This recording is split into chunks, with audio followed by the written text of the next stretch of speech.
Dragon Quest Heroes is a game made by Omega Force, the guys behind the ever-so-popular Dynasty Warriors series and everything thereafter.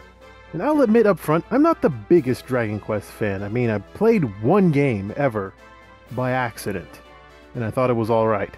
So when I heard that Omega Force was making a Dragon Quest spin-off, I went, okay, I'll play it. And then I played it. So what are my thoughts on it? Well, let's get to the story. All across the world, humans and monsters are coexisting in peace. Until some magic gobbledygook happens and then all the monsters turn feral and start attacking humans. And it's up to our main characters, Lucius and Aurora, to find out what is going on in this crisis. And they are accompanied by their Lord King Doric, who looks and sounds a whole lot like Huang Gai from Dynasty Warriors. As well as a huge cast of colorful and familiar faces. And their slime sidekick Helix. Smash any pots you see. You never know what you'll find. And believe it or not, I'm walking on air. That is the crux of the entire plot. Monsters are attacking people for no reason. Get your friends to go kick their ass. There really is nothing of substance to really engage you, except for the characters themselves. And the characters are pretty interesting, however they will wear on you pretty fast with their personalities. When the enemy draw near, one of us will meet their advance and launch a counter-offensive. The other will hold position and protect King Doric from any who make it through the onslaught. But even if we do defeat the enemy before us, we cannot afford to let our guard drop. If my assessment of the situation is correct, they will divide their forces into several groups and attack in waves. Each time they do so, one of us must guard His Majesty while the other renews the onslaught.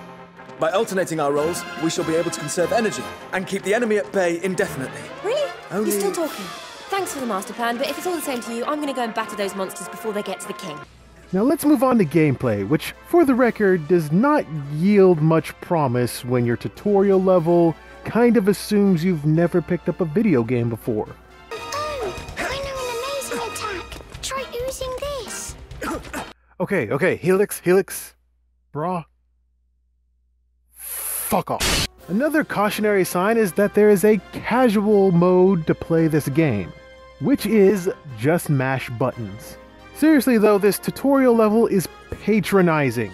Skip as much of it as you can. You mean if I stand next to a chest, I can open it? No fucking shit. I figured out all this stuff by just messing with the buttons that just showed me at the start of the tutorial. Why do you have to teach me every single thing? Whatever, let's just move on before I vomit my eye sockets out. Now, those of you familiar with the Dynasty Warriors style of play will feel mostly at home with this gameplay. Each character has a unique and distinct fighting style that is actually very handy in certain situations. Some of the time. Most of the time you're just going to pick whoever and just start wailing on enemies. I mean, each character is very fun to play and it's fun to experiment with their movesets.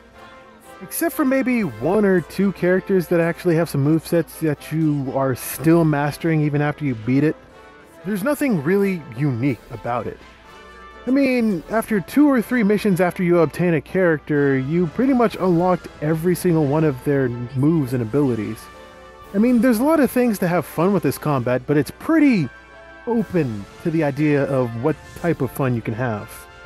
But that's okay because enemy variety is plentiful, and somewhat pointless to a certain degree. Because the objective to almost every single mission is kill all the monsters in the area. And all monsters attack in hordes. Which means all these varied and vast different enemy types are going to be attacking you all at once. And when they all start attacking you at once, they descend into huge clusterfucks of madness. It's really kind of hard to anticipate what type of combo you need to be using, you know, if you're playing non-casual mode. Speaking of combos, our two main characters, Lucius and Aurora, have the exact same moveset. However, Lucius's attacks are fire-based, while Aurora's attacks are ice-based. And the fact that you have to pick which one of them is the main character at the beginning seems utterly pointless. The UI, especially in shops, are annoying, because there is a lot of text scrolling. And more often than not, by trying to skip through all the text, you'll accidentally boot yourself out of the menu, thus forcing you to do it all over again. And a lot of these menus don't operate by the same rules, which is very annoying.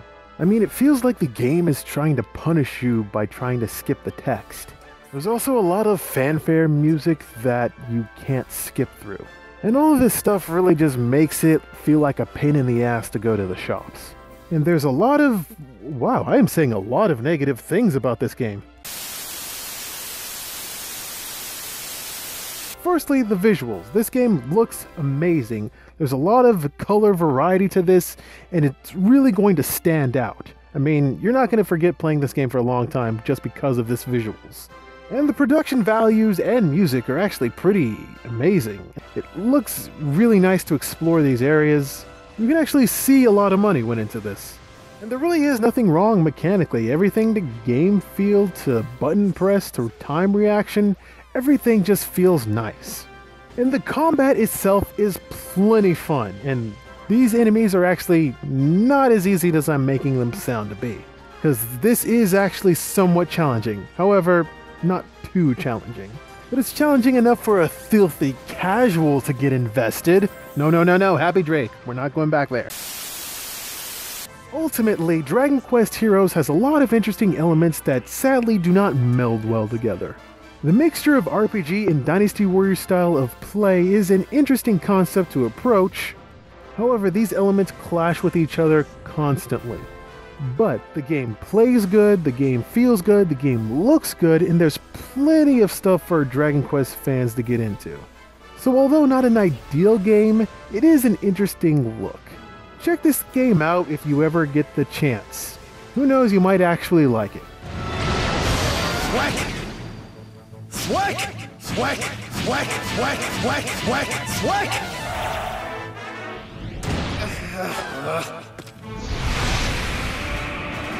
Eagle